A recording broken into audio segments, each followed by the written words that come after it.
Hello, today we're going to be going through 30 advanced cold email FAQs I get asked and also that I've seen online, which I thought would be nice to answer. If you don't know who I am, my name is Liam. I work with about 6 to 10 clients at any point in time across the board. And I also send around 200 to 250,000 cold emails a month. So this is going to be pretty chill because it's just going to be advanced FAQs and we're going to go through this camera doc one at a time. Ooh, please change. There we are. Perfect. Is personalizing each cold email to the recipient's business necessary? No, I have had campaigns that absolutely cooked like crazy without personalization, like silly personalization or actual personalization. I've spent tons and tons of times like on clay tables that I thought would absolutely rip, where I got their company name, case study name. I also got their like competitors, etc. And then I drafted up some ideas and all this blah blah blah blah. And then it's just like it just didn't work. And then there's different campaigns where I didn't do any of that and it absolutely destroyed, it just killed everybody. And it was like, okay, this is incredible. So it's not necessary, but it definitely helps because I've had more campaigns do well with AI than without AI. So take that as you will. Awesome. Should I send cold emails to my personal email or business account? 100% a business one looks more professional. When you get contacted by a Gmail at your business account, it doesn't look right in a sense. So would absolutely recommend doing business only. One caveat is I have been contacted by so many Gmail accounts, right?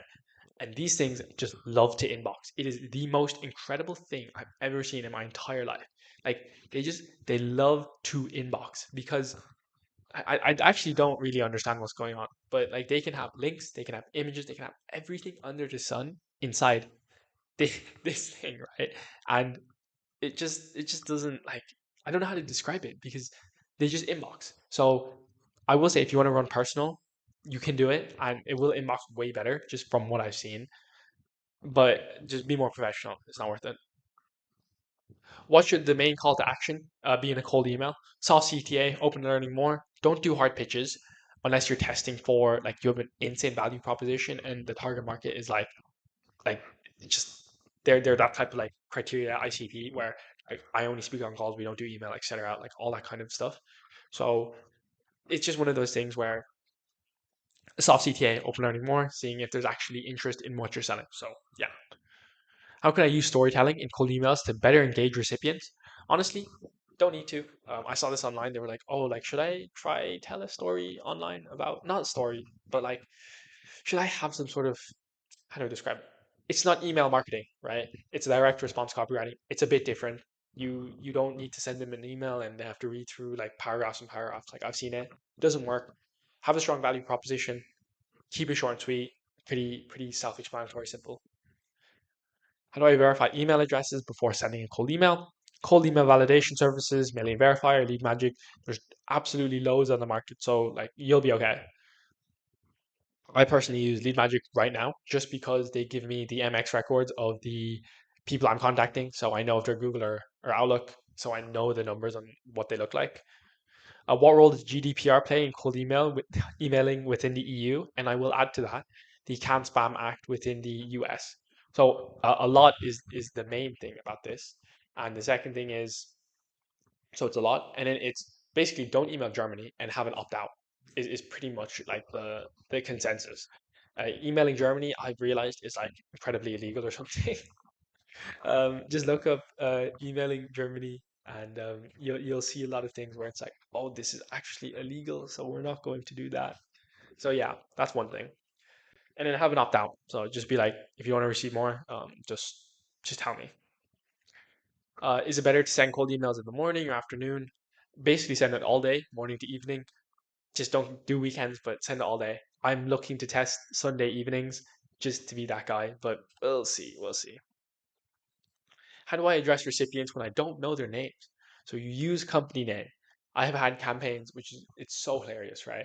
I have run the exact same scripts. I think I have the evidence somewhere, but I ran the exact same scripts, and one of them was first name as like hi first name, and then the other one was hi company name, and the company name one did better. And I was like, "Are you joking?" Like it's the stuff you don't realize because no one actually does company name anymore. It's not something you really like, do as like a high company name. So I think it's a pattern interrupt, but yeah, it's just one of those things where it's like you're surprised. Should I include phone numbers in my first cold email? You can, like you absolutely can. I wouldn't recommend it. It might link it like as like a link when you send it, and you, to be honest, you actually can. I wouldn't recommend it. It's just one of those things. It looks a bit more professional. I don't think I've people have it in their signatures, but I haven't seen an actual cold email with it generally. So maybe it would be nice to test. So it's one of those things. What is the best follow-up strategy after sending a cold email? Humor in the follow-ups, gifts, jokes, etc. So when someone like gets back to you, or not even when they get back to you, actually both, right? So when they don't get back to you and you're like just following up generally with the software, if you can make it funny, increases chances of converting. And then also if they do get back to you and you want to follow up with them and they're like, oh, maybe like tell me more, and you send more information and then they like kind of ghost you, it's like still like make it fun and jokes, because like obviously not too jokey. You don't want to be a clown, but like just have some humor. Like just have the personality. It's one of those things. How should I structure a cold email? Basically, cold emails have these kind of main 4 or 5-ish variables, which is a reason for reaching out, so relevancy to them in particular. So I was running a campaign where it's like recently, where I was looking at some of the ads you were running on Facebook, which is very relevant because these guys are obviously running ads on Facebook. So that's my reason for reaching out. And then it's the offer slash value proposition. So the offer slash value prop was we can do some like ad review basically on your ads. I won't go into it because obviously client stuff. And then social proofing, so who you kind of worked with before, and then a call to action. And some additionals that you can add to this is maybe a PS statement is also another one. And then there's also the space below the PS line, which is also a good part of it as well. And there's the email signature. So there's a few bits and that you can kind of utilize. So again, I think I have it here. Yeah, so not a hard and fast rule. Can move around, remove, or add some. It all depends. So you can put it as like the offer slash value prop, reason for reaching out, social proof, or maybe you could mix social proof and offer slash value, and then you can rich like mix reason for reaching out and CTA. There's a lot of different ways of going about this. And it's like, ooh, like how are we actually supposed to do this? So there's a lot of different ways of going about this. Should I mention competitors in a cold email? Absolutely.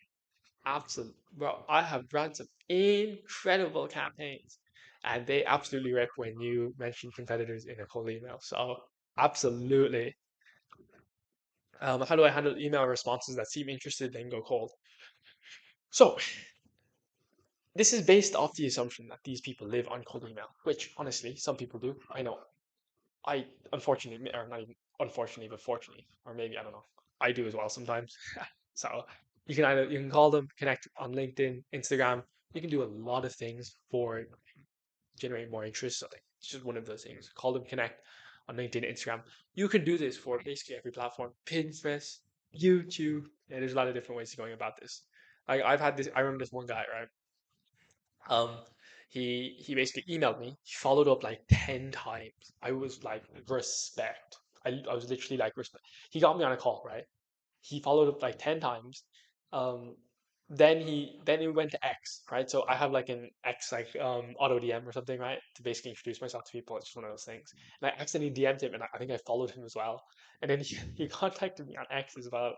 And bro, he got me on a call. I was like, fair dues. You know what? Fair dues. And the conversion cycle was like 4 weeks. The guy stayed on it. So like you must. It's just one of those things.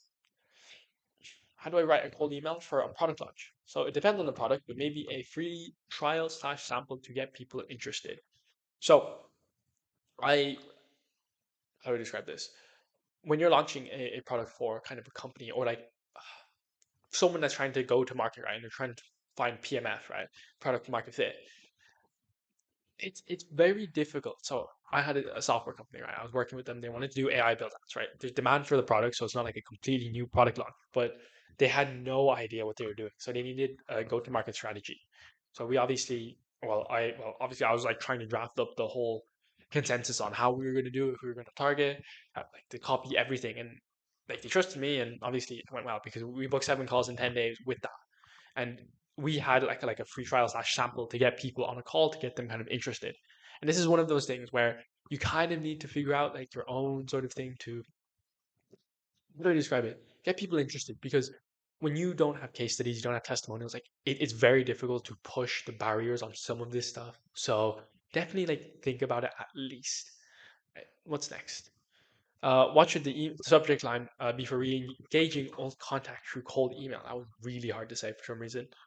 Depends on the situation, time of year, and value proposition. So the reason I put this in is now, like this time of year, you could be like, let's say you're emailing someone now, like literally like at this point in time. It is, I don't have the date, but it's the 21st, and this is going to be posted afterwards. But it's the 21st of December. It's 4 days till Christmas. Majority of Europe is literally have shut their brains off. They don't exist anymore. And then I think America is kind of getting to that stage as well. Like I have some meetings next week, maybe, but like the American guys are still kind of like cracking on, which is fine. Like it's good for them. Like maybe that's probably why America's doing so well or not well. We're not going to get there. I don't know why I went there, but basically the time of year, right? And you basically get a response email saying like, oh, like this person is out of office right now. And then you can maybe follow up in a month's time saying like, oh look, I tried to like contact you about a month ago. I said you're out of office. Hope you had a good Christmas, New Year's. It's like when you're recontacting you, be like, oh, like I tried to hit you up like before Christmas. Like so you make it relevant and you actually seem like an actual person, which is 90% of the battle in cold email.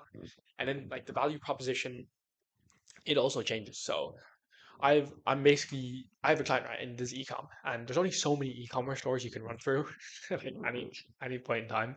And we went through the skincare and also it was the skincare and apparel brands inside the UK. And obviously that's fine and all, like skincare apparel, but there's only so many, right? I think there's like probably 5, 10K like maximum, and we hit them about 3 months ago.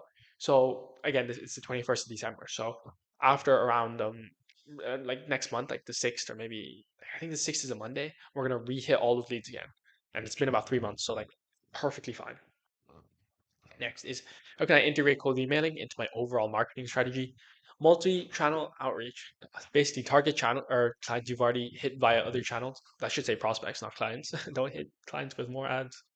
If you do content, treat cold emails as top of funnel. Like this is cold email is the most top of funnel you will ever get. Like genuinely, you're contacting someone completely out of the blue, pitching them on your idea. So this is one of those things like completely out of the blue. So you can integrate it in with other like marketing channel outreach. So for me, this is YouTube, and I do cold email as like my main acquisition channel. Like because it's like my business, and I kind of have to like do what I say. So I send probably in the realm of like 3 to 5 thousand emails, depending on how like my system is being, because sometimes it just goes a bit haywire. But 3 to 5 thousand emails like a day, and then like this is like a separate thing. So when people search up my name, they see I exist. I also do all this stuff. So, like that's me. Like maybe you're running ads and you're like, okay, I can retarget these people. I've seen my ads and maybe they've opted into my forums. Hit them with cold email. Hit them with LinkedIn. Hit them with Instagram. Like it's a self-propelling cycle. There's a few different ways of going about this. So yeah. Next is should cold emails be part of account-based marketing? Yes. Again, this is the same as the last one. Have it as another way of converting prospect. Just don't make it sound like a robot. I say this because I'm in a group chat, right? And they're talking about there's a company, I forgot the company. Basically they're doing AI SDRs, and you just don't do it. They're not at that stage yet. Do not do AI SDRs. There's just there's a certain part. It's very difficult to find like maneuver an AI SDR right to actually make it sound like a human. It's pretty freaking impossible. So like right now it's pretty impossible, but maybe 5, 10 years, who knows? Like I think the Omni Mini or whatever, Omni O1 is out, and like that thing cooks. Like I've seen some stuff on that, like $200 a month, but it cooks. So yeah, what role does email signature play in cold emailing? Not much, just social proofing plus syntax variation. There's a lot of ways of, I guess, going about this, but social proofing and syntax variation is good because you can basically say, like, inside you can have maybe CEO, maybe CMO, etc., like all this kind of stuff. And then you can also have like a syntax variation, which is also nice. So you can basically vary it so you don't get hit by um, the spam filters as much. How many follow-up emails are too many? After 1 to 2, stop. Really, there's two reasons for this. One is you'll get spammed if after you go kind of past 1 to 2. So in total, that's 2 to 3. Or the next one is you also don't hit as many prospects. So let's say we have someone that sends 2 emails and someone that sends like 4 emails, right? You go past 1 to 2 mark, right? You can essentially hit double the amount of people. So instead of contacting or sending 60,000 emails a month. So let's say you send 60,000 emails a month, and you send one follow up, and then another person sends three, right? You essentially double your output just because. If you send 60, that means you contact 30,000 people if you send one follow up. But um, if you send three follow ups, then that means you essentially end up with 15,000 contacts because you're hitting the same people again and again. And a majority of the leads convert in the first 1 to 2 emails, and then the third one is kind of like a breakup. Like maybe there's someone else you can refer me to. So yeah, it's just kind of in that general way. What's the best platform to integrate CRM and cold email systems? I'd recommend using platforms like Make.com or Zapier. They're the simplest for me. I use Make.com a lot. I'm looking to build out probably some sort of like code, like Replit backend or something, just to see, just like very simple for some automations and CRM integrations. But right now, not necessary. Like I have some experience in this kind of vicinity of tech because it's just kind of what I do. A lot of people don't, and like just goes up here. Like, it's way simpler, way simpler. So yeah. And then what type of value proposition works best in cold emails? Free value or authority value? Info they don't have. This is like one of the better ones. So basically, you position yourself as knowing something that they kind of need is really, really good. So free value is obviously just straight free value. It's like, oh, I can make you the front page draft website, etc. for this.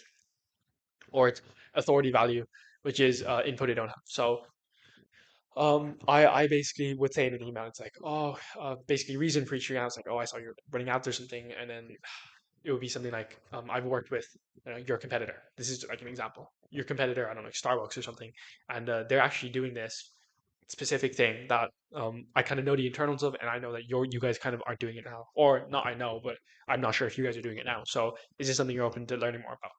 Bro, like how compelling is that?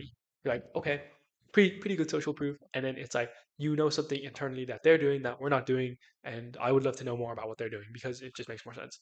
I also know Starbucks employees are getting like striked out right now or something. They're like striking, which is pretty yeah. But where are we going with this? Yes, value proposition. If you can frame it with something that they kind of don't have, really helps. How do I overcome writer's block when drafting cold emails? So this is what I did at the very beginning, right? To basically get over my writer's block and also I don't know how to describe it, but basically like my quote unquote fear of like the camera and like all this. Like obviously I'm recording this now, so it's like yeah, but record yourself writing emails is really good. So if you go back on my channel, there's like 5 hours of just straight me writing emails, and that's not like all of it because obviously I had to go back and rejig stuff, but it was 5 hours of me writing straight emails. Like, that's all it was. Just the planning process, ideation, blah blah blah for like different companies, and it cooked because not in terms of views, but in terms of me actually writing. Because once you turn on the camera, it's like I'm here. I need to make stuff for you, and it's like okay, so we're going to record myself writing an email. So it kind of helps. Or the other one is use ChatGPT. I also have another video on that on the channel somewhere. It's basically the whole ChatGPT process I use to get the basics of like everything. So yeah, what's a good niche to target for cold emailing? B2B services, high ticket packages has a demand generation offer. Demand generation is basically where you can make someone interested in your offer.